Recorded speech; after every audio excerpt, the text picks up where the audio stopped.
Hello বন্ধুরা, কেমন আছো? আশা করি সবাই ভালো আছো। নতুন একটা রেসিপি নিয়ে চলে এসেছি, বাঁধাকপির সবজি। তো আমার শাশুড়ি মা বলে, বৌমা ক্যাপসিকামগুলো শুকনো হয়ে যাচ্ছে, বাঁধাকপিতে দিয়ে দাও। তো আমিও ঝটপট ক্যাপসিকাম মটর ছাড়িয়ে কেটে নিয়েছিলাম। তারপরে বাঁধাকপি আলু তার ওপর থেকে তুলে দিলাম, একটু ঢাকনা দিয়ে ঢেকেও রেখেছিলাম কিছুক্ষণের জন্য। তারপরে আলু আর মটর ক্যাপসিকামগুলো যখন একটু ভাজা ভাজা হয়ে যায়, তার ওপর থেকে আদা রসুন টমাটম হলুদের গুঁড়ো লঙ্কার গুঁড়ো নুন দিয়ে ভালো করে নাড়াচাড়া করে সেগুলোকে মিক্স করে নিলাম। মিক্স করার পর ওপর থেকে আমরা একটু জল দিয়ে দিলাম। জলটা দেওয়ার পর সেটাকেও একটু নাড়াচাড়া করে আমরা একটু ঘেটে নিলাম।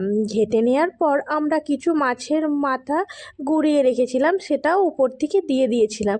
দিয়ে দেওয়ার পর একটু ঢাকনা দিয়ে রেখেছিলাম কিছুক্ষণের জন্য, যাতে আলুগুলো সেদ্ধ হয়ে যায়। দেখুন, আলু সেদ্ধ হয়ে গেছে। তো আমাদের বাঁধাকপির সবজি রেডি। কার কার ভালো লেগেছে অবশ্যই কমেন্টে